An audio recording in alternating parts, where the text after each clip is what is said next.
Hello everyone, welcome to Neomentor's Daily Contemporary Issues. So before we go into today's contemporary issues, ఒక 2-3 days నుంచి display చేస్తున్నాం ఇది APPSC and TGPSC Group 1 and Group 2 courses in case if any of your friends or మీలో ఎవరైనా ఇంట్రెస్టెడ్గా ఉంటే June 9th నుంచి batch start అవుతుంది. So June 4th ఒక వెబినార్ కూడా ఉంటుంది. So call to this number so that you will get all type of your doubts ఇలాంటివి ఏమైనా క్లారిఫికేషన్స్ కావాలని అనుకుంటే కింద నెంబర్కి కాల్ చేయొచ్చు. ఇక ఈరోజు టాపిక్లోకి వెళ్ళే ముందు ఫస్ట్ టాపిక్ వచ్చేసి యూనిఫైడ్ పెన్షన్ స్కీమ్ యూపీఎస్ అని అంటారు. ఇది రిటైర్డ్ గవర్నమెంట్ ఎంప్లాయీస్కి గవర్నమెంట్ స్టార్ట్ చేసింది, central government. So central government pension security అని అంటాం. అంటే మనకి పెన్షన్స్లో న్యూ పెన్షన్ స్కీమ్ అని ఉంది, రిటైర్ అయిన వాళ్ళకి ఇస్తారు. అయితే ఈ న్యూ పెన్షన్ స్కీమ్లో మనకు కొన్ని ఇబ్బందులు ఉన్నాయి, ప్రభుత్వానికి ఎక్కువ ఖర్చు అవుతుంది, ఇట్లాంటివి కొన్ని తీసుకొచ్చి యూనిఫైడ్ పెన్షన్ స్కీమ్ అనేటటువంటి కాన్సెప్ట్ని తీసుకొచ్చి దీని మీద చాలా వివాదాలు కూడా జరిగాయి. కానీ ఇప్పుడు దీన్ని April 1, 2025 నుంచి అమల్లోకి తీసుకొచ్చింది. దీని ఎలిజిబిలిటీ ఏంటంటే బేసికల్గా applicable to those retired on are before, అంటే March 31 లేదా March 31కి ముందు రిటైర్ అయినటువంటి వ్యక్తులకి ఇది పనికొస్తుంది. అలాగే ఎలిజిబిలిటీ ఏంటంటే 10 years కనీసం క్వాలిఫైయింగ్ సెంట్రల్ గవర్నమెంట్ సర్వీస్ ఉండాలి, అంటే 10 సంవత్సరాల వాళ్ళు కేంద్ర ప్రభుత్వం కింద పనిచేసి ఉండాలి. ఎలిజిబుల్ కేటగిరీస్ ఎవరున్నారంటే include superannuation, voluntary retirement. Superannuation అంటే మనకి బేసికల్గా ఎవ్రీ మంత్ వాళ్ళు కొంత అమౌంట్ని పెన్షన్స్లో భాగంగా కొంత డిడక్ట్ చేస్తుంటాం శాలరీస్, వాళ్ళు కానీ వాలంటరీ రిటైర్మెంట్ తీసుకునే వ్యక్తులు, అలాగే retirement under rules, spouse of disease subscribers, అంటే ఆల్రెడీ ఉన్నటువంటి వ్యక్తులకి తర్వాత స్పౌజులకు కూడా వస్తుంది. అంటే ఇప్పుడు ఎవరో ఒక ఆయనకి పెన్షన్ ఉందని చనిపోతే ఆయన వైఫ్కి ఇస్తారు. సో ఇలా ఉన్నటువంటి వాళ్ళందరూ కూడా ఎలిజిబిలిటీలోకి వస్తారు. దీంట్లో బెనిఫిట్స్ ఎట్లా ఉంటాయంటే 1/3 of payment equal to 1/10 of last drawn basic pay. అంటే మీరు చూడండి, 1/3 అన్నాను, 1/3 payment equal to 1/10 of last drawn basic pay. అంటే వాళ్ళు లాస్ట్ బేసిక్ పే ఎంత ఉంటుందో అందులో 1/10 ఆఫ్ ద అమౌంట్ని లంసమ్ అమౌంట్గా ఇస్తారు. Plus DA for every 6 months of qualifying service, అంటే dearness allowance every 6 months of qualifying service. Qualifying service వాళ్ళు ఎంతైతే తీసుకుంటున్నారో దానికి డియర్నెస్ అలవెన్స్ కల్పిస్తారు. సో ఇలా ఈ పెన్షన్ అనేటటువంటి దాన్ని లంసమ్ బెనిఫిట్లో ఇస్తారు. లంసమ్ బెనిఫిట్ అంటే 1-time బెనిఫిట్గా ఇస్తారు.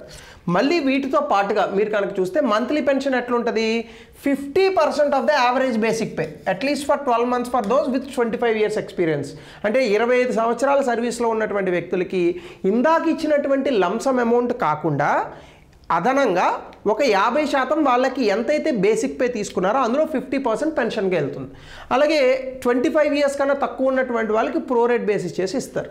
సో టాప్అప్ ప్రొవిజన్స్ కూడా ఉన్నాయి. ఒకవేళ న్యూ పెన్షన్ స్కీమ్ తాలూకా యాన్యుటీ, అంటే న్యూ పెన్షన్ స్కీమ్లో వాళ్ళకు వచ్చేటటువంటి పెన్షన్ యూపీఎస్ కన్నా తక్కువ ఉందనుకోండి, అప్పుడు గవర్నమెంట్ ఆ పర్టికులర్ టాప్అప్ ఏదైతే ఉందో, ఆ గ్యాప్ ఏదైతే ఉందో దాన్ని ఫిల్ చేస్తుంది. అంటే ఎందుకు మీరు చెప్తున్నారో అని అడగచ్చు. బేసికల్గా ఇక్కడ 2 పెన్షన్లు ఏదో ఒక దానికి ఆప్ట్ చేసుకునేటటువంటి అవకాశాన్ని కల్పించారు గతంలో. అలాగే క్లెయిమ్స్ June 30, 2025 వరకు సబ్మిట్ చేయాలి. ఆన్లైన్ ఆఫ్లైన్ కూడా చేయొచ్చు. ఎరియర్స్ అనేటటువంటివి ఇంట్రెస్ట్తో పే చేస్తారు. సో మీరు ఇక్కడ చూస్తే ఇది 23 లక్షల ప్రభుత్వ ఉద్యోగుల్ని బెనిఫిట్ చేయనుంది. ఎలిజిబుల్ ఎంప్లాయీస్ ఎన్పిఎస్ఆ యూపీఎస్ఆ వాళ్ళ తాలూకా ఫినాన్షియల్ ప్రిఫరెన్స్ని బట్టి తీసుకోవచ్చు. అంటే న్యూ పెన్షన్ స్కీమ్ని బట్టి కావాలని అనుకుంటే పెన్షన్ ఇస్తారు, యూపీఎస్ని బట్టి కావాలని అనుకుంటే పెన్షన్ ఇస్తారు. రెండిట్లో ఏదైనా కూడా చూస్ చేసుకోవచ్చు. వాళ్ళకి ఎక్కువ ఏది బెనిఫిట్ అని అనుకుంటే చూస్ చేసుకోవచ్చు. ఉదాహరణకి ఎన్పిఎస్లో వాళ్ళకి 30,000 పెన్షన్ వస్తుంది అనుకోండి, యూపీఎస్లో వాళ్ళకి 35,000 పెన్షన్ వస్తుంది అనుకోండి, ఇది చూస్ చేసుకోవచ్చు. అలా కాకుండా ఇది ఎక్కువ వస్తుంది అనుకోండి, ఇది చూస్ చేసుకోవచ్చు. ఒకవేళ ఇందులో కనుక డిఫరెన్స్ ఉంటే యూపీఎస్కి మ్యాచ్ చేసి ఆ టాప్అప్ని కూడా ప్రభుత్వం ప్రొవైడ్ చేస్తుంది. Very simple information. ఇక రెండవది హవాయ్, అంటే యునైటెడ్ స్టేట్స్ ఆఫ్ అమెరికాలో 50 రాష్ట్రాలు ఉంటాయి. అందులో ఈ హవాయ్ అనేటటువంటిది ఒక ద్వీపంగా ఉంటుంది, చాలా అద్భుతమైనటువంటి ప్రాంతం. ఇక్కడ బేసికల్గా ఒక టైప్ ఆఫ్ లాని తీసుకొచ్చారు ఇటీవల కాలంలో. అదేంటంటే మే 2026లో Hawaii became the first US state to introduce a climate impact fee called green fee. అంటే 2026 అని ఇక్కడ ఎందుకు వేశారంటే 2026 నుంచి దీన్ని అమలు చేయనున్నారు. అంటే మనం 2025లోనే కదా ఉన్నాం, మళ్ళీ 26 అని పెట్టారంటే అనుకున్నారు మీరు. 2025లో ఇప్పుడు లా తీసుకొచ్చారు, 2026లో దాన్ని అమలు చేస్తారు. సో మొదటి రాష్ట్రంగా మారింది. ఏంటది? గ్రీన్ ఫీ అంట. గ్రీన్ ఫీ వసూలు చేస్తారు. ఇది January 1, 2026 నుంచి తీసుకుంటారు. ఇక్కడ మే 2025 అని పడాలి, అంటే లా తీసుకొచ్చింది మాత్రం మే 2025లో.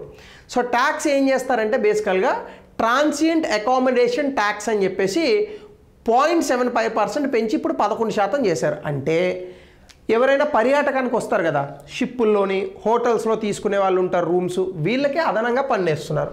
సో హోటల్స్కి, రెంటల్స్కి, క్రూజ్ షిప్స్కి వీటికి రెంట్లు వేస్తారు. ముఖ్యంగా టూరిజం ఏదైతే ఉంటుందో ఈ టూరిజంకి వేస్తారు. సో ఇక్కడ ఒక $300 పెట్టి హోటల్ స్టే చేస్తున్నారు అనుకోండి, అదనంగా ఇంకొక $2.25 చెల్లించాల్సి వస్తుంది. అంటే పర్యాటక రంగం మీద గ్రీన్ ఫీ వేస్తున్నారు. సో దీని కారణంగా ఎంత వస్తుందో తెలుసా డబ్బులు? చూద్దాం మనం. $100 మిలియన్ వస్తుందంట. 1 మిలియన్ అంటే మన కరెన్సీలో 8 కోట్లు, అంటే దాదాపుగా 800 కోట్ల రూపాయలు వాళ్ళకి అదనంగా ప్రతి సంవత్సరం వస్తుంది. దీన్ని పర్యావరణాన్ని కాపాడడానికి ఉపయోగిస్తారు. అంటే to fund climate resilience and environmental protection projects, అంటే పర్యావరణ పరిరక్షణకు సంబంధించినటువంటి ప్రాజెక్టులకు ఈ డబ్బులు ఉపయోగిస్తారు.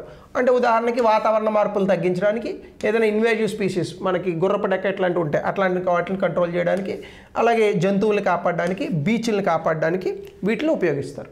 ఏ ప్రాజెక్ట్స్కి చేయాలి అనేటటువంటిది లెజిస్లేటివ్ సెషన్లో వాళ్ళ అసెంబ్లీలో తీర్మానాలు చేసుకుంటారు. సో ఇది హవాయి ద్వీపంలో చేసినటువంటి ఒక అద్భుతమైనటువంటి చట్టం. ఇది మిగతా రాష్ట్రాల్లో కూడా అమెరికాలో వచ్చేటటువంటి అవకాశం ఉందట. సో ఇది ఖచ్చితంగా దేశంలో ఒక ప్రెసిడెంట్ అవుతుంది. యునైటెడ్ స్టేట్స్ ఆఫ్ అమెరికాలో టూరిజంకి సంబంధించి మంచి మంచి క్లైమేట్ ఇనిషియేటివ్స్ చేసుకోవడానికి మిగతా దేశాలు కూడా ఈ చట్టాన్ని ఆబ్వియస్గా స్ఫూర్తి తీసుకుంటారు. Equity focus, cruise passengers promoting fairness in the tourism industry. ఇక్కడ క్రూజ్ ప్యాసింజర్స్ అంటే ఎవరు? క్రూజ్ షిప్స్ అంటే జనాలు మోసుకెళ్ళే పెద్ద పెద్ద షిప్స్ ఉంటాయి, టైటానిక్ లాంటివి, అట్లాంటి వాటిని క్రూజ్ షిప్స్ అంటారనమాట.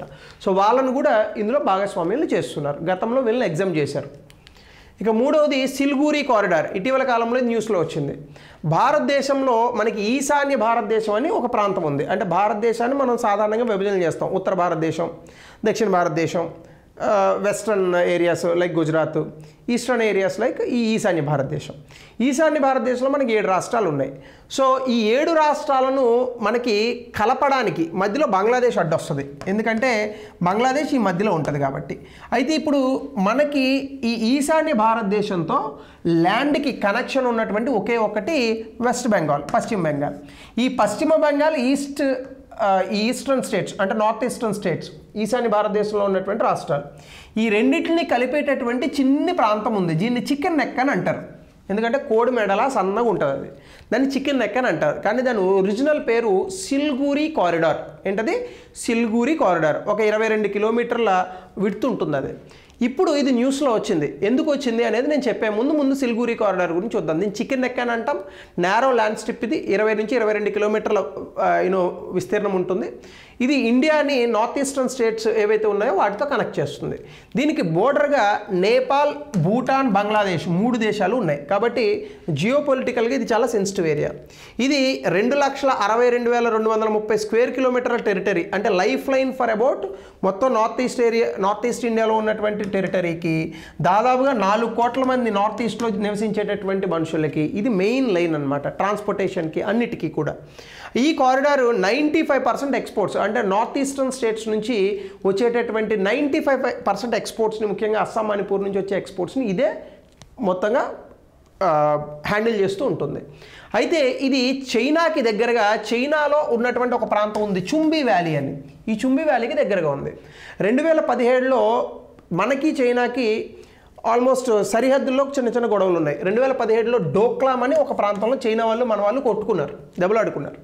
మిలిటరీ వాళ్ళు వచ్చారు, మన వాళ్ళు వెళ్ళారు, కర్రలతోని రాళ్లతోని కొట్టుకున్నారు, కొంతమంది చనిపోయారు కూడా. ఇప్పుడు చైనా ఏం చేస్తుందంటే మయన్మార్, బంగ్లాదేశ్, ఎందుకంటే బంగ్లాదేశ్లో అసలు ఏమాత్రం రాజకీయ అనుభవం లేనటువంటి మహమ్మద్ యూనస్ని ఆ దేశ తాలూకా ఇంటరిమ్ గవర్నమెంట్ హెడ్గా ప్రకటించింది. ఎవరు? బంగ్లాదేశ్ ప్రభుత్వం. అయితే ఇప్పుడు ఈ మహమ్మద్ యూనస్ భారతదేశాన్ని పక్కన పెట్టి చైనాకి దగ్గర అవుతున్నాడు.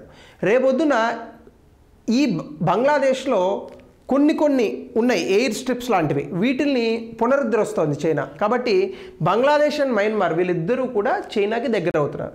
వీళ్ళిద్దరూ చైనాకి దగ్గర అయితే నార్త్ ఈస్టర్న్ ఇండియాకి చాలా ప్రమాదకరం, ఎందుకంటే చైనా ఎప్పటి నుంచో అరుణాచల్ ప్రదేశ్ను కొట్టేయాలని చూస్తుంది. కాబట్టి ఈ మధ్య కాలంలో ఈ కొంచెం పేరు చదవడం కష్టం, లాల్ మొనిరాత్ అనేటటువంటి ఒక ఎయిర్ బేస్ ఉంది. లాల్ మొనిరాత్ ఈ ఎయిర్ బేస్ బంగ్లాదేశ్లో ఉంది. ఇది 135 కిలోమీటర్లు సిల్గూరి కారిడార్కి దూరంలో ఉంది. గతంలో ఈ యొక్క ఎయిర్ బేస్ని వాడట్లేదు, కానీ ఇప్పుడు చైనా ఈ బంగ్లాదేశ్లో ఉన్నటువంటి లాల్ మొనిరాత్ అనేటటువంటి ఈ బేస్ని పునరుద్ధరిస్తోంది. ఎందుకు పునరుద్ధరిస్తోంది? వాడు వాడుకుంటాడు రేపొద్దున యుద్ధ విమానాలు వీటిని దింపడానికి. దీనివల్ల చైనా మన మీద సర్వేలెన్స్ ఆపరేషన్స్ పెంచేటటువంటి అవకాశం ఉంది. ఒకవేళ ఈ చికెన్ నెక్ కారిడార్ని కనుక ఏమైనా ట్రై చేసి వాళ్ళు ఆక్రమించుకుందాం అనుకుంటే మన నార్త్ ఈస్ట్ పోతుంది. కాబట్టి we should be very careful. దీనికి సంబంధించి అస్సాం సీఎం ఇటీవల కాలంలో ఒక అలార్మింగ్ థ్రెట్ అనేటటువంటిది రైజ్ చేశాడు. ఆయన కన్సర్న్ బంగ్లాదేశ్ పాలిటిక్స్ అంతా కూడా చైనాకి దగ్గరగా వెళ్తుంది. సో కాబట్టి జాగ్రత్త పడండి. సో మనం కూడా దీనికి రియాక్ట్ అయ్యి మనం ఏం చేస్తున్నామంటే ఆల్టర్నేటివ్ రూట్స్ వెతుకుతున్నాం. ఒకవేళ చికెన్ కారిడార్ కనుక కట్ అయితే ఇంకా ఏ ప్రత్యామ్నాయ మార్గాలను వెతుక్కోవచ్చు. సో దీనికి గాను హిలీ మహేంద్రగంజ్ అనే ఒక కారిడార్ ఉంది, బంగ్లాదేశ్ నుంచి వెళ్తుంది. ఇది వయా బంగ్లాదేశ్, వెస్ట్ బెంగాల్ నుంచి మేఘాలయకి వెళ్ళొచ్చు. అలాగే తారాపోకర్ శక్తి కారిడార్ అని చెప్పేసి ఇది ఒక షార్ట్ రూట్, సిలిగురి కారిడార్ని బైపాస్ చేసి నార్త్ ఈస్ట్ ఇండియాకి చేరుకోవచ్చు. దీంతోపాటు టనల్స్ కోల్కతా, మయన్మార్, మిజోరాంలో కలాదన్ మల్టీమోడల్ ట్రాన్స్పోర్ట్ ప్రాజెక్ట్ ఎట్లా ఉంది. దీంతోపాటుగా కొన్ని టన్నల్స్ను కూడా ఇండియా పరిశీలిస్తోంది ఈ టన్నల్స్ ద్వారా కూడా వెళ్ళడానికి. సో అలాగే అస్సాంలో మనకి కూడా ఒక ఎయిర్ బేస్ ఉంది, దీన్ని కూడా మనం పునరుద్ధరించాలని చూస్తున్నారు. సో ఇవన్నీ కూడా logistical and support defence infrastructure పెంచాలి. వాటి ద్వారా మాత్రమే మనం చైనాను ఎదుర్కోగలం. Otherwise it would be very difficult for India. ఇక మూడవది టైన్మెన్ 2 ఆస్ట్రాయిడ్ మిషన్. చైనా వాడు ఒక గ్రహశకలం ఉంది. ఈ గ్రహశకలం మీదకి వాళ్ళ తాలూకా ఈ శాటిలైట్స్ని వీటిని పంపించి దాని నుంచి శాంపిల్స్ తీసుకొని 100 గ్రాములు భూమికి తిరిగి వచ్చేటటువంటి ప్రాజెక్ట్ ఇది. ఇది ఇప్పటి వరకు అమెరికా, జపాన్ ఈ 2 దేశాలే ఇంకే దేశం చేయలే. ఇప్పుడు చైనా చేయాలని అనుకుంటుంది. ఇది 28 మే లాంచ్ చేశారు ఆల్రెడీ. నియర్ అర్త్ ఆస్ట్రాయిడ్, దాని పేరు 469219 కమో ఒలేవా, మనకు గుర్తుండదు. సో ఈ particular quasi satellite of earth అంటే భూమికి ఇది ఒక రకమైన చంద్రుడిలాగానే న్యాచురల్ శాటిలైట్ అని అనుకుంటారనమాట దీన్ని. కాకపోతే ఇది కనిపించదు మనకి. 15 నుంచి 39 మిలియన్ కిలోమీటర్స్ ఏవే చాలా దూరంగా ఇది తిరుగుతూ ఉంటుంది. ఇప్పుడు ఇక్కడ ఒక 100 గ్రాముల మెటీరియల్ని తీసుకొని రోబోటిక్ ఆర్మ్ ద్వారా మళ్ళీ భూమికి తిరిగి రావడం దీని తాలూకా ముఖ్య ఉద్దేశం. ఇందులో చాలా ఇన్స్ట్రుమెంట్స్ ఉన్నాయి, కెమెరాలు, స్పెక్ట్రోమీటర్స్, ఇవన్నీ కూడా డీటెయిల్ అనాలిసిస్ చేస్తాయట. ఇందులో ఒక హోవరింగ్ ఉంటుంది, అంటే ఒక వాహనం లాంటిది, అది వెళ్ళి ఆస్ట్రాయిడ్ మీద దిగుతుంది. దాని నుంచి శాంపిల్ కలెక్ట్ చేస్తారు రోబోటిక్ ఆర్మ్తో. మళ్ళీ వచ్చి touch and go drill method అనమాట. అంటే వెళ్తుంది, ఆగుతుంది, తీసుకుంటుంది, వస్తుంది. ఇప్పుడు ఈ స్పేస్ క్రాఫ్ట్ 2025లో పంపించాం కదా, మే 28న. ఇది ఎప్పటికి వెళ్తుందో తెలుసా? జూలై 2026కి వెళ్తుంది. ఇదేమన్నా విజయవాడ కోదడ బస్సు ఇలా అలా రావడానికి. సో చాలా దూరం ఉంటాయి asteroids. So they will go and they will collect and they will come back. So ఈ రిటర్న్ మాడ్యూల్ 2027కి వస్తుంది. మళ్ళీ 2027లో ఇదే క్లాస్ చెప్పుకుంటే అప్పుడు మనకు అర్థమవుతుంది. ఒకవేళ సక్సెస్ అయితే యూఎస్ఏ, జపాన్ తర్వాత ఇలాంటి మాన్యూవర్ చేసినటువంటి దేశంగా ఖచ్చితంగా చైనా నిలుస్తుంది. సో తైన్వాన్-1 మార్స్ మిషన్ కూడా ఉంది. ఇది 2021లో మార్స్ మీద ల్యాండ్ అయింది. అక్కడ మార్స్ తాలూకా అట్మాస్ఫియర్ని దీన్ని చేయడానికి చైనా ట్రై చేసింది, సక్సెస్ కూడా అయింది. అయితే చైనా టైన్వాన్-3 కూడా చేస్తుంది. అదేంటంటే మార్స్కి ఒక ఉపగ్రహాలను వీటిని పంపించి శాటిలైట్స్ని అక్కడి నుంచి రోవర్ ద్వారా శాంపిల్స్ కలెక్ట్ చేసి మళ్ళా భూమికి తిరిగి వచ్చేటటువంటి ప్రయత్నం. సో ఇది కూడా ట్రై చేస్తున్నారు వాళ్ళు. సో ఖచ్చితంగా చాలా మైల్ స్టోన్స్ని చైనా రీచ్ అయింది. ఇస్రో కన్నా బెటర్గా రీచ్ అయిందని చెప్పాలి. ఎందుకంటే ఇస్రో ఇంకా ఇలాంటి మాడ్యూల్స్ చేపట్టాల. బికాస్ చైనా దగ్గర చాలా డబ్బులు ఉన్నాయి. Even technology is also much higher than us. కాబట్టి మార్స్ మీద ల్యాండ్ అయ్యారు, మూన్ సైడ్కి వెళ్ళారు, ఫార్దర్ సైడ్కి. ఈవెన్ స్పేస్ స్టేషన్ సొంతంగా కట్టుకుంటున్నారు. ఇవన్నీ కూడా చైనా చాలా ముందుంది. కాబట్టి మనం కూడా ఇంకా బెటర్గా ట్రై చేయాలి. సో చైనా ఇంటర్నేషనల్ కొలాబరేషన్కి ఓపెన్గానే ఉంది. నాకు అనిపిస్తూ ఉంటుంది అప్పుడప్పుడు, why don't India's ISRO go ahead with China? తప్పేమైనా ఉందా? సరే, ఇప్పుడు చైనాకి మనకి ఇష్యూస్ ఉండొచ్చు, కానీ శత్రువులు అయితే కాదు కదా పూర్తి స్థాయిలో. సో అమెరికాతో వాళ్ళు అలాగే జతకట్టట్లేదు, నాసాతో. కానీ what is wrong if India collaborate with China? Maybe America లాంటి దేశాలు అడ్డుకోవచ్చు. అడ్డుకొని వాళ్ళకన్నా బెటర్గా వీళ్ళు ఇవ్వచ్చు కదా. అప్పుడు మేము వాళ్ళతో వెళ్తాం, అప్పుడు మేము వాళ్ళతో వెళ్తామని బెదిరిస్తేనే కదా అప్పుడు వీళ్ళకి మనకి ఇంకా ఎక్కువ హెల్ప్ చేస్తారు. సో ఇట్లాంటివి ఏదైనా ట్రై చేస్తే బాగుంటుందేమో.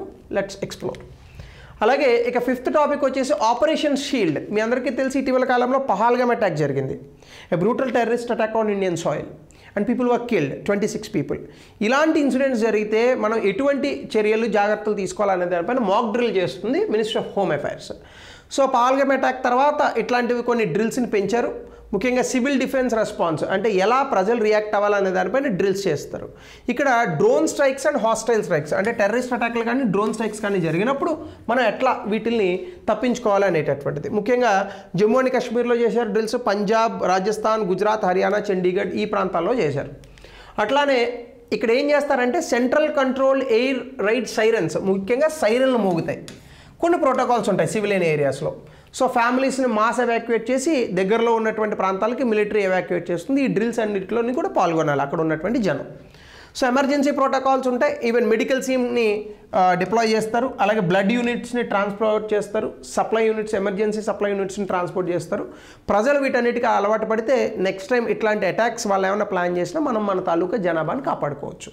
దీన్ని ఆపరేషన్ షీల్డ్ అని అన్నారు. ఆ పేరు అడుగుతాడు ఎగ్జామినేషన్లో, be careful. So we, heroes topics, again we'll meet in the